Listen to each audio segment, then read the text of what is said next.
Welcome to the Ultra Origin series, where we hear from runners who have recently finished their first ultra or completed a new distance. In these conversations, we celebrate regular people who are doing hard things. There's a lot we can learn from and be inspired by from people just like you. In this episode, we speak with Sarah Normand, a runner from New Hampshire with a history of running road marathons who recently completed the Bigfoot 200, her first 200-mile ultramarathon. Sarah shares how her journey from road running to tackling this epic adventure taught her about perseverance, the power of community, and the joy of pushing beyond her limits. And so we're going to talk about your experience running Bigfoot, which was your first 200, right? Yeah, it was. Had you run any ultras before that? Yes. So I did Can Lake 50 in New York. That was like back in 2010. And then I did Vermont 100K 2011. And then it's been years. So that was the last time. And then really I've only done one other trail race. So there was like lots of newness for me going into this, which was really cool. God, I can't wait to hear all about it. All right, so why don't you tell us about you? Why don't you start off by introducing yourself? Tell us a little about you, whatever you want us to know. And let's learn about how you, at some point in your life, went from not running to getting started. And then we'll learn about this very strange thing you did after a massive break, getting into a big mileage thing. So tell us about you, Sarah. Well, it's so great to be here, like I said earlier, just to finally put a face to a name. And well, I guess I watched your YouTube videos, but really meeting you at Twins and Bigfoot. So I'm Sarah Normand. I live up in the Northeast in New Hampshire, small little state here. I'm married and have 3 kids, and I live on a farm with my wonderful dog, and chickens. But yeah, I've lived here pretty much my entire life, raised my family here, and really didn't get into running until probably my 20s, I would say. So I'm not a lifelong runner, but still, I'm in my 40s now. So I have been running for quite some time.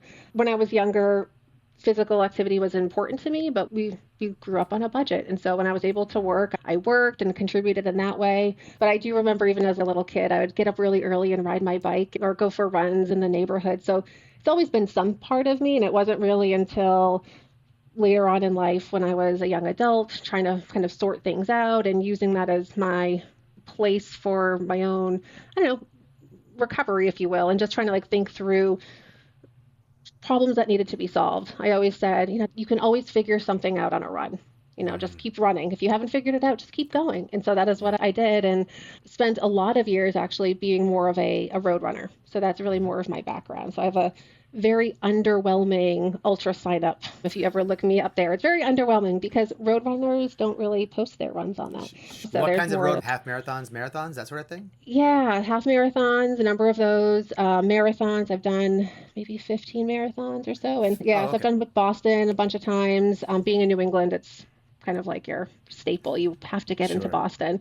In New York, so I've done some other ones. And fun fact, I was also a race director for a number of years. So I organized for about 7 years the Manchester Marathon here in New Hampshire. And we had a half, a kids race, a relay. So it's definitely cool. Running's been part of me. And I'm just now expanding the scope of different types of running, which is really cool. Right. Yeah. That's pretty cool how you were...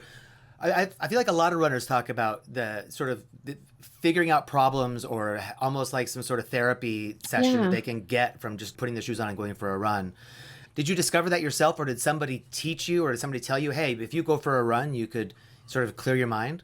I think I figured that out on my own. Like I said, when I was really young, I'd wake up early, and this sounds so silly. I'd love to go, and I'm just an early riser naturally, but I would love to get up super early, get on my bike or go out for a run and just this sounds weird, but smell all of the scents in the neighborhood, like the coffee or the pancakes that people were being made or the syrup.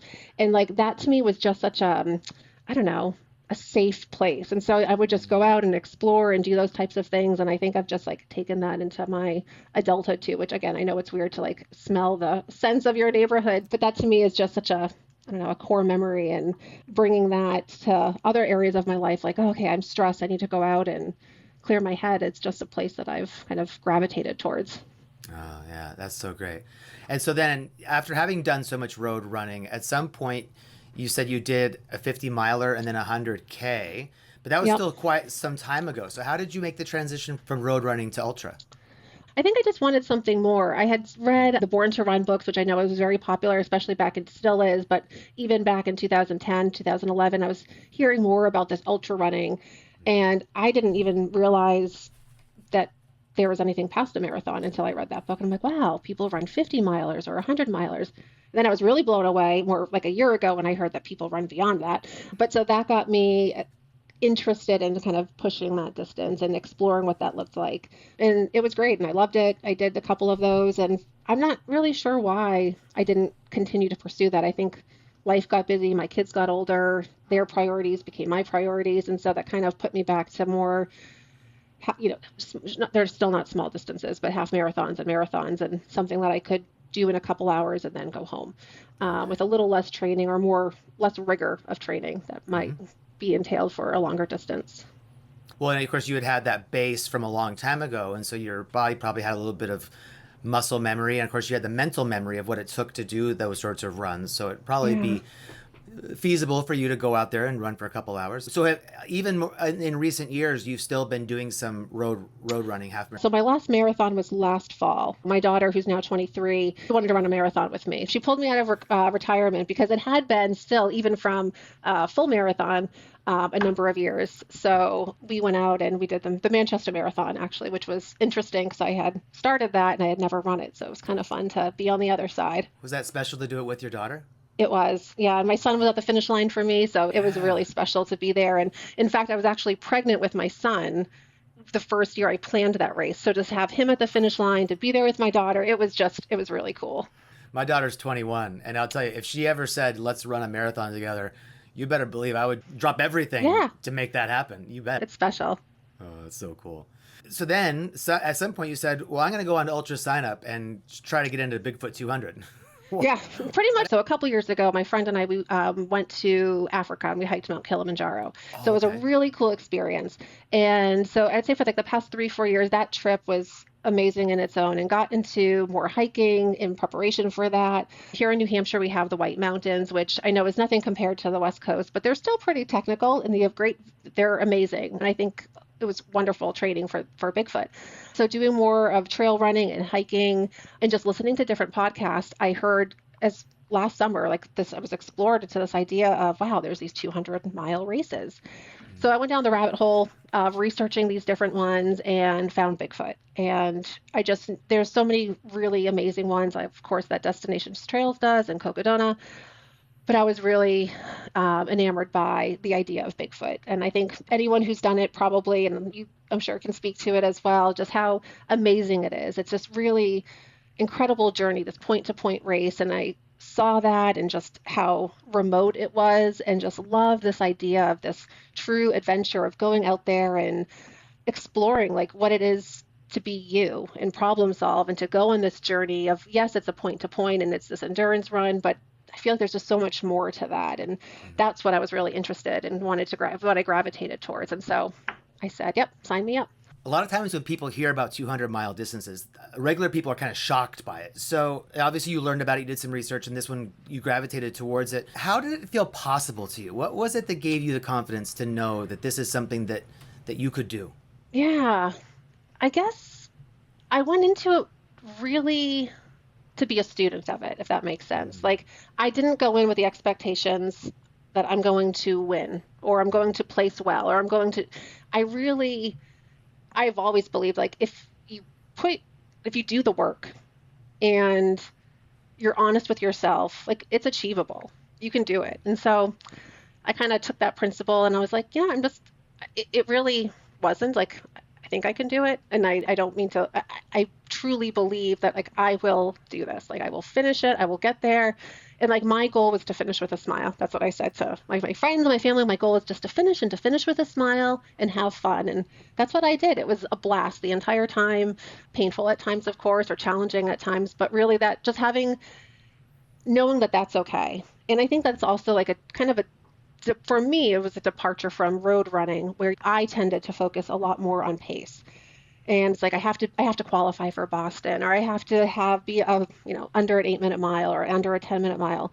For this, I'm like, it really is the experience of this journey from one point to the next. And so that, just all of those different elements kind of resonated with me. And it was like, yeah, I'm going to do this. I'm going to try. And if, let's just say I don't, it's okay. Like, that doesn't define me. There's still so many learnings I can take from that. So even if I don't get to that finish line, I still learned a lot about myself and what I'm capable of, even just trying to do it. So I think kind of like giving myself that permission, I was like, let's do it. Let's give it a try. Well, I think you said that you wanted to be a student of the distance, Yeah. and I feel like there's some humility in that, where you're just willing to say, I'm not sure what's going to happen, but I'm willing to accept whatever the universe has for me to learn through this. Yeah, yeah, exactly. And that's what I did. I tried to learn from everything, every source, podcasts, YouTube videos, books, talking to different people, just exploring like what's out there. So just taking all of that and knowing that I don't know anything. And like I said earlier, it's not like I have a lot of trail running experience either. So even that in itself was just a lot to learn of transitioning from road running to the trail. So yeah, just taking it all in and knowing that like it's okay to be new at this and it's okay not to be great at it and just getting out there is the win in itself. Yeah, why don't you take us through the transition? I'm curious to know. I'd like to hear about your training as you got ready for this, especially when you got started and you needed to sort of kind of get into a whole new sport. Why don't you tell us about how you got ready for Bigfoot? So I'm not sure which website it was, but I found a website or a blog or something and ended up finding a coach. So that I did want to have a coach with that just because I have a lot of running experience, but this is so different and so new. And I had fallen a couple years back hiking and broke my leg. So I'm like, I want to be healthy getting to the starting line. So I think for me, it was helpful to have some structure because there's plans that are online and I'm sure that they're great, but I also didn't want to be overtrained either. And so having somebody to help me find that balance was important to me. And I have kids, I work full time, I travel a lot. And so somebody that I could share that with and provide a plan that was going to accommodate my life and my priorities as well. So that was really important.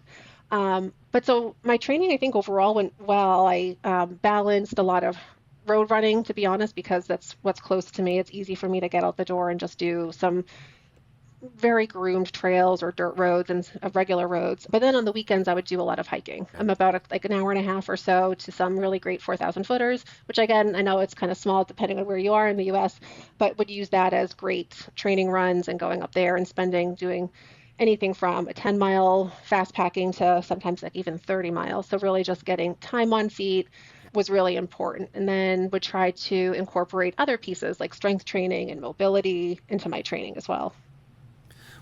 How many days a week were you running?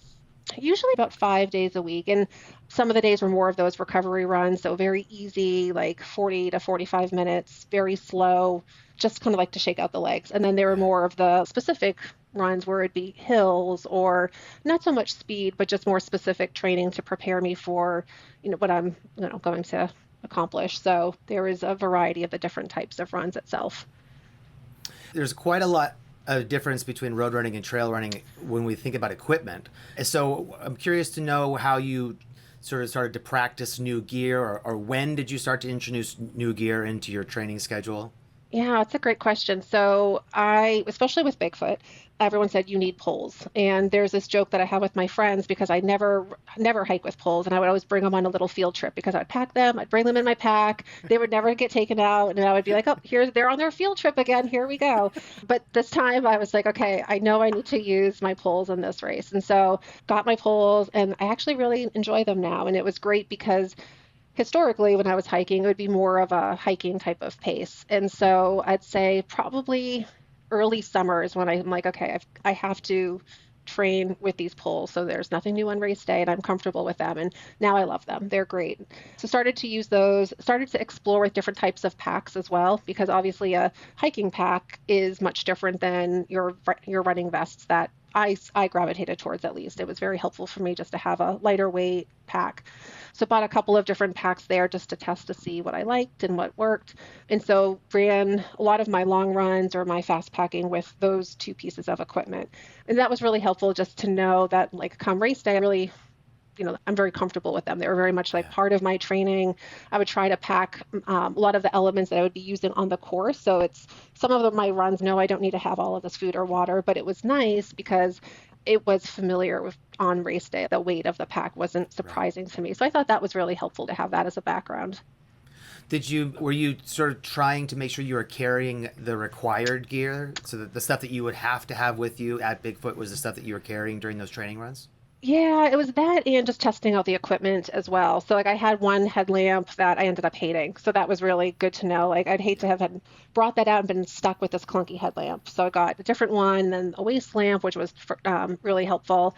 Then I would also try out different socks. I know we had a sock conversation when we were at Bigfoot, so I love the Yeah. Injinji socks. So those were fantastic to test out before as well.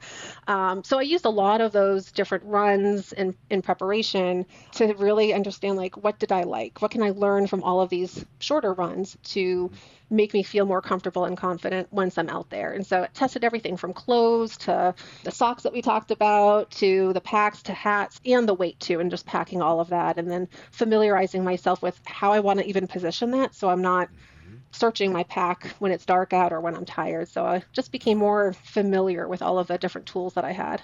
Right. Wow. I'm so glad to hear you say all this. I feel like I must be doing some right things because I sort of do. I have the same approach where I like to run all my training runs with the pack. And a couple Yeah. of months before the event, I will try to almost always carry all this stuff, even though it's totally overkill for that 12-mile run for the day. But I always want to be able to, without even thinking about it, like reach my right hand into the left Yeah. side and know exactly what's going to be there. Or if I, Yep. where is that electrolyte pill? Oh, that's up here on the right shoulder. My left hand knows how to grab Yeah. that.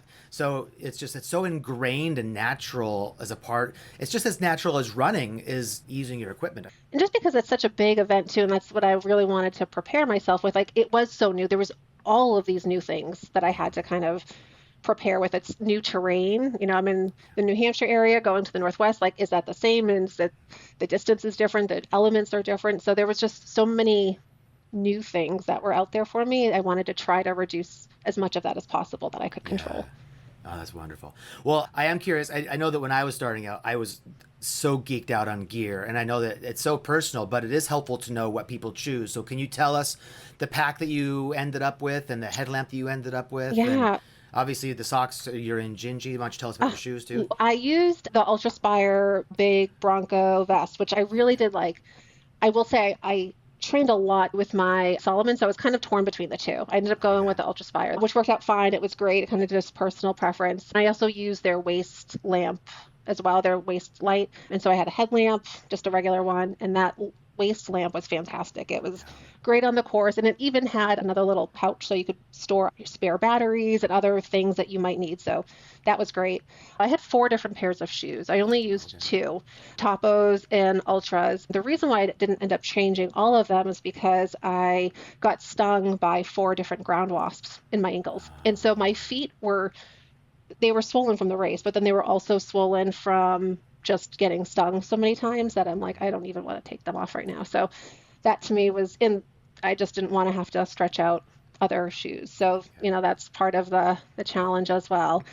Hmm. And then I had my poles and Which what poles other, were you using? I'm not going to say this right, the likey poles. I'm not saying it right, I Yeah, don't I say think. leaky, but I've heard it Leaky. said so many different Yeah, ways. Yeah, L yeah, but E I K love them. I.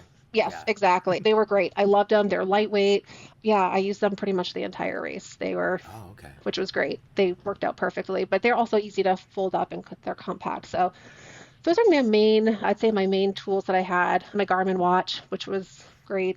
Yeah, I'd say those are the main things that I just couldn't live without. And the toe socks. I had many different pairs. Well, as you know, with Bigfoot, they changed the course this year. So originally I had socks for every single aid station. So I was very prepared when it came to the socks, but due to the change, I had more than enough socks, which was even better.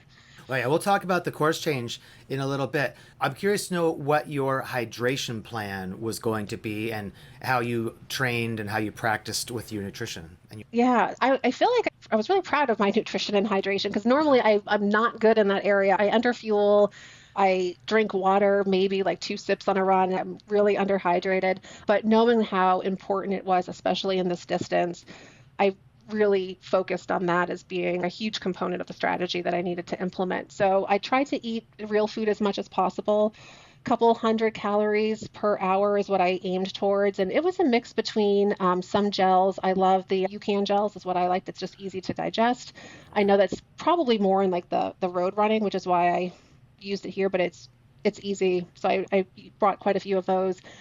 And then, yeah, real food as much as possible. So whether that's aid station food, which was amazing, or just other sandwiches that I would pack, bars, things of that nature. So always have a lot of food on me.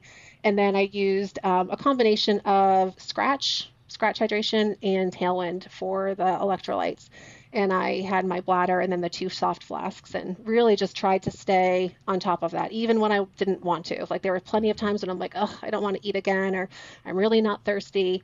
Just knowing or hearing at least that that's been kind of the turning point for some people when things start to go south. So it's like, I know that those are the pieces that really need to stay on point for me to get to that finish line.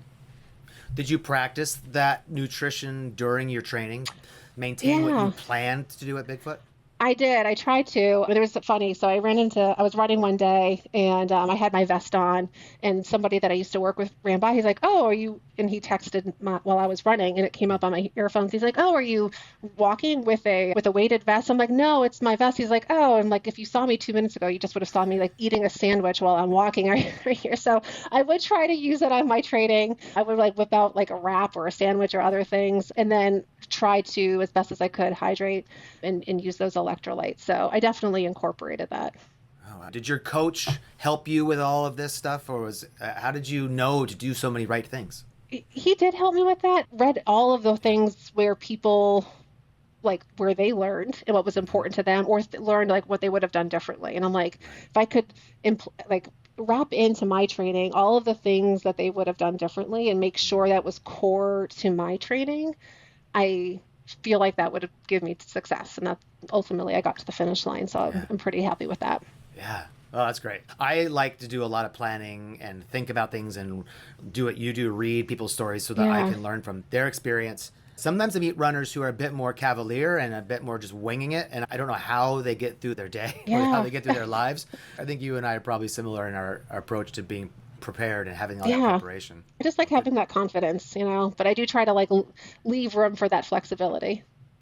Well, you had to be flexible at Bigfoot this year because just before the race, like a week before, there was a big fire pretty close to the Hmm. course, and they had to close the forest, which meant that the race course as planned wasn't going to happen.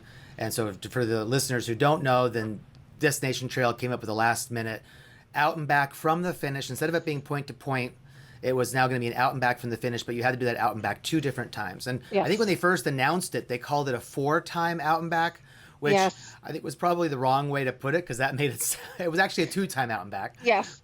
50 miles out, 50 miles back, and then you do that twice. Yep. So, one of the things about the Bigfoot course that is so special is the course. It is majestic to go around the Mount St. Helens and be in that strange otherworldly landscape and then to go through the wilderness. So now you learn that you're not going to have the experience that you are training for, but you're going to have to be flexible. I'm just curious to know how you felt or how it was now that you were going to have a different Yeah. race.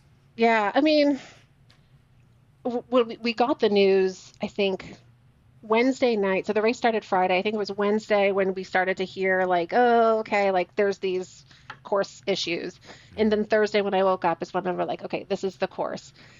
And at that point, like, what can you do? I was grateful that we could have the race. I mean, I would have been really disappointed if they're like, okay, it's in 2 months from now or it's canceled altogether. Yeah. Of course, I was disappointed. I signed up because of the course and because of the way that you described it. I wanted to see all of that for myself.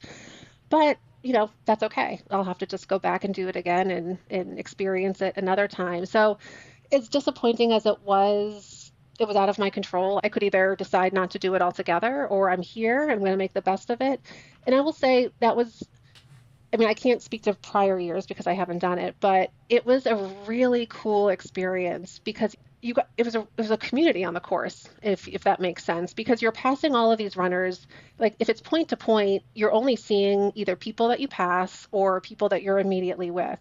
And our first night there, was really cool. We ended up, there was four of us that we met prior to the race, and so we were starting the race together. By the time we got to Klickitat aid station, we had a group of 10 of us who just like accumulated. We would call ourselves like the like Klickitat Express, I think, the first night there, where we just made it to that first or that final aid station, that 50 miles. And it was just such a great communal experience where we're meeting these different people. We're like, come on with us, we're going. And then, like I said, we were 10 people deep by the time we got there. And it was just such a really cool experience. And we're seeing people come the other direction. And they were like, oh my gosh, it's like a train of people. And we were singing and dancing. Like we really were having like such a great time. So I don't know if we would have had that same experience if it was, so I don't know if we would have had that same experience if it was in the original way.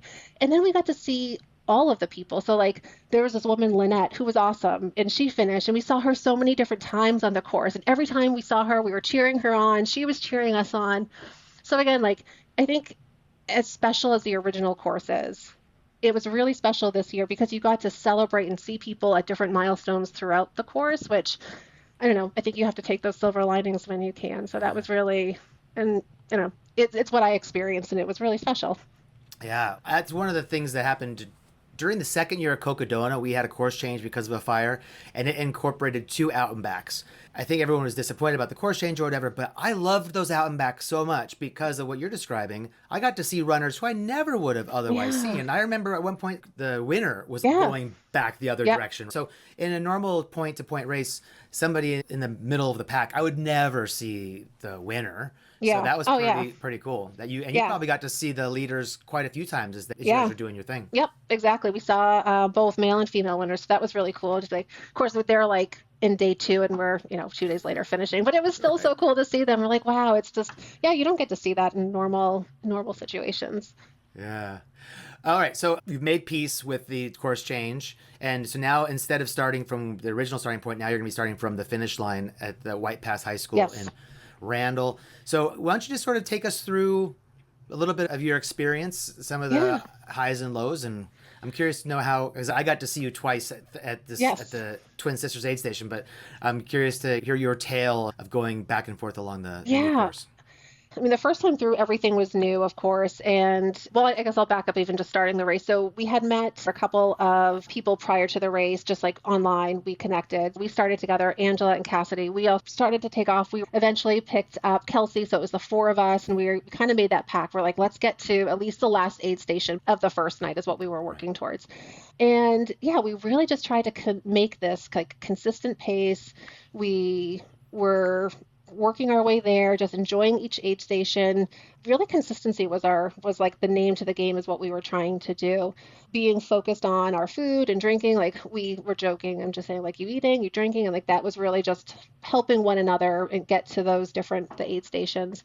And the course was so beautiful. Like we didn't know what to expect because we were coming from the end. The different green tunnels, the different, where did we go? Pikes? Pompey Peak. Pompey Peak, thank you. Yeah, that was gorgeous. We had a bluebird day. It was so pretty to see. The photographers were up there.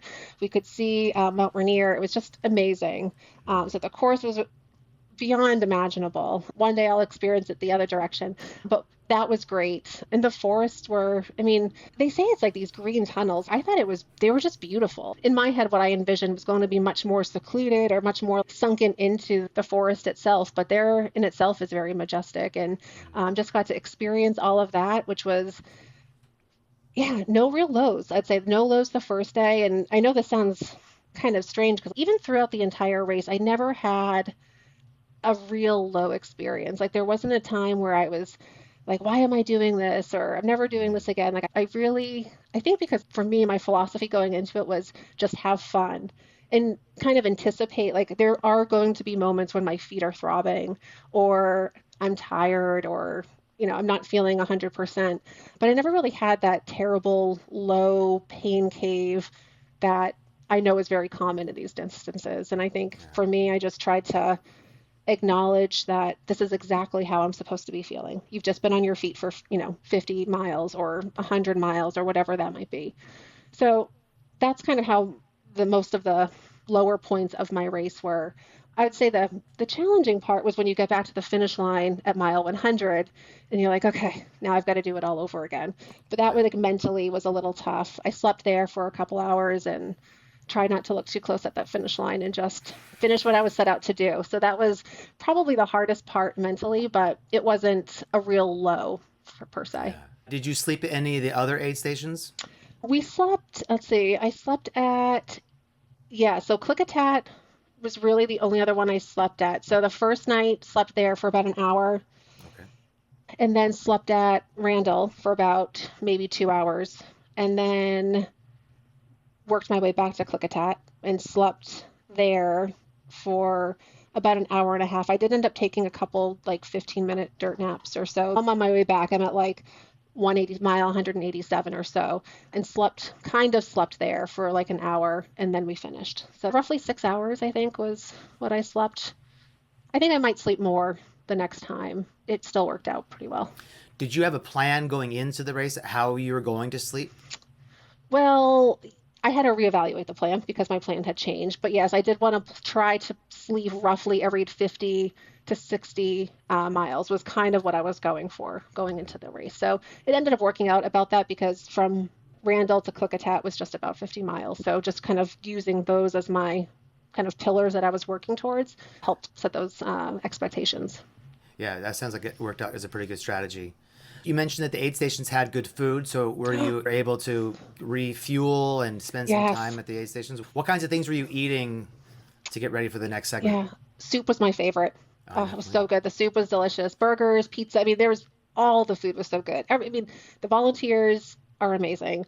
The staff that's there is amazing. Everything about the race, the people was just top notch. Yeah, but for the food, the soup, the chicken noodle soup was just tasted like a miracle every single time. I'm like, oh my gosh, this is so good. Sandwiches, I would always bring wraps with me. So whenever I left the aid station, I would be like, can I take one to go? And I would put it in my pack, which was really helpful. Yeah. For mornings, they had like great pancakes, which I always had a couple servings of as well. So was not bashful when it came to the food. Yeah, you can't be. Yeah, No. it's people joke that the 200 is an eating contest with some running in Yeah. between. I have a hard time getting in as many calories as I know my body actually needs because yeah, Yeah. you're just eating constantly to Yeah. make up for it.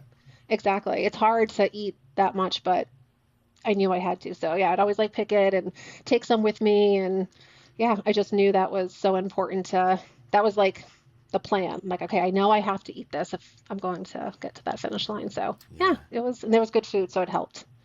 Did you have crew meeting you at these aid stations or were you solo?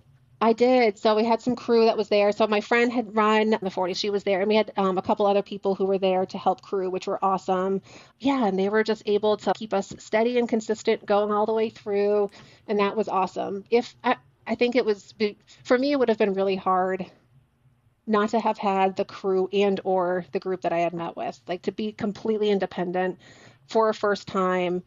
That was something I was nervous about. So wanted to kind of like bring it, knowing that that was something that was concerning to me. I'm like, okay, what can I do? So making those connections prior to the race was huge for me mentally. And then having some crew that was there, just people that I could count on, not that they were, you know, running for me, but that could help kind of guide us through the night or keep us, focused or talk to us or just keep the vibe kind of up and happy was really nice. Well, I think your decision to sort of create a community around yourself to be on the trail with was really a smart one. I'm curious how that happened. So, before the race, how was it you were able to create a community of people who you were going to meet at the start line? Yeah, well, I mean, the community is awesome. And there's a Facebook page too. So that I think is really helpful just to connect with people. I ended up meeting this one woman, Angela, who's amazing. Like I said, we did the whole race together. She had put out a question out there, and her and I just ended up kind of going back and forth. And Okay. then we exchanged cell phone numbers. And then the same thing with this other woman, Cassidy. So we're all women, we're in our 40s, and now we're in this subgroup. And we're like, hey, do you want to just meet at the starting line? Like, no expectations. Like, if you want to go faster, go faster. If you want to go slower, go slower. But it would be really great to at least start the race together. So that's what we did. And we were all, again, like, women in our 40s kind of doing this on our own. We didn't have a crew at that time, crew or pacers. So it was for me, it was really important to like have a friendly face out there to reach out to. And it was so great, even before the race, to have a little group text to say, like, what are you packing? Like, is this too much? Like, even like the pre-planning stuff was really helpful to have. So yeah, that was really special, and kind of having that early community. And we're still on group text together trying to plan our 2025 races and trying to like plan for other things. So yeah, we'll have hopefully many other runs in the future together. Oh, I love it. Thank you to the Destination Trail Yes. Bigfoot Facebook group for being such a wonderful resource to bring you together. Yeah. I know lots of people ask questions leading up to the event. I guess I hadn't talked to somebody who had sort of created a little run group, because the way you did it, basically you ended up pacing each other. You didn't need Yeah. to use pacers because you Yeah. were each other's pacer. Totally. Like now knowing that, it was still great having the pacing experience. Like they were awesome. And I will say having that community, that group of people that we ended up having worked really well to our advantage. And I know I won't speak for Angela. I couldn't have done it without her, and I'm hoping that she feels the same way. Like we were a really good team, and Cassidy and Kelsey, but we really helped kind of like pull each other along. And I think because of that, we saw success. Yeah. So I would definitely recommend that for anybody. That's really great advice. This is a sort of a solo adventure that you're on. You're in theory running your own race. Yeah. This isn't a team sport, but it is also a community sport. Yeah. We all lift each other up and support each other and motivate each other and encourage each Yeah. other. Having that like you did is really quite a blessing. And so, yeah, what a great thing that you got to Yeah. experience. I'm so happy to hear about it. Yeah. And I don't know if you get that on the road as much. Like compare trail running and road running, but it is a very different community. I've done enough road running events to speak to that, and I've even directed them. It's a very different experience. I don't know if it's because you're out in nature and out in the trails, and there's just something a little bit more to that, but you do have this kind of natural community that emerges when you're experiencing something as significant as this, which I think is really quite beautiful in itself. Yeah, and then you said you didn't really experience very many emotional lows during this, but were there anybody in your group who did have a low, and did you like help each other back up? I'm wondering if anybody else had some surprising issues. Yeah, I mean, so I'd say like whenever we had a low, but whomever was in, they would go to the back, if that makes sense. They would go to like the back of the trail, of the train. So anytime that we kind of knew, so if somebody was just a little bit more quiet, they were working whatever it was that they had to work out through themselves. But when people would get quiet. And so there were times certainly when I was quiet because I was in pain or I was feeling discomfort. And maybe that's because there was a group of us that naturally helped continue, keep the train going. We were going to continue, that they would just fall towards the back. We wouldn't ask too many questions, but we would just let them find their space, and others would continue the conversation. And then, the person that was feeling great and singing 5 minutes ago is now in the back kind of going through their own thing. So I think there was just this understanding where we were recognizing what somebody might be going through. If they wanted to talk about it, they could, but it was never we never had to. We just had that like gentle understanding of like, okay, they'll come around, just give them a little couple miles and they'll be fine. Also, as you've said, you finished this thing. So eventually Yes. you got yourself back to Randall. You finished. What was that experience like, having accomplished such a long distance? You'd never gone this far, obviously, No. before. So what was that finish line crossing experience like for you? It was amazing. So again, Angela, who I ended up running with, like we literally crossed like hand in hand. We ran around that track. It was amazing. And you just realize that you can really do anything that you put your mind to. And even if you don't get to that finish line, you made it to the starting line. So I would say even anybody who didn't finish the race or any race, you put yourself out there. You can learn so much from that, which I think is really the bit more important piece in this. So many people are just afraid to try or not willing to try. And for me, it's like, wow, like I can really apply all of these things that I've learned in this race and the training to my day to day, right? Like, so with like my kids, my work, my family, and I feel like there's just so much crossover and parallel. And it was just extraordinary. I guess that's the word I would use. It was just such an extraordinary experience to be able to feel that I did 200 miles back and forth, making this journey. Yes, this physical journey, but really this just, I don't know, personal journey of growth as well, which, like I said, I definitely take to many other areas of my life. And my kids to also see that this is something that they can do, whether it's 200 miles or moving 200 miles away, whatever it might be for them, they can do it if they really want it. And put the work in to actually achieve their dreams. Yeah. There's something special about 200s, I think. And it sounds Yeah. like you've found something special for you too. It you don't know what it's going to teach you really until you've experienced it. Because I think each of us Yeah. needs to learn something of our, for our own selves. Yeah. I think that's really cool. Thanks. And I think everyone's what they get out of it's going to be different, right? Like what I might learn and you might learn, it's two different learning. So I think that's also like a really cool thing about this.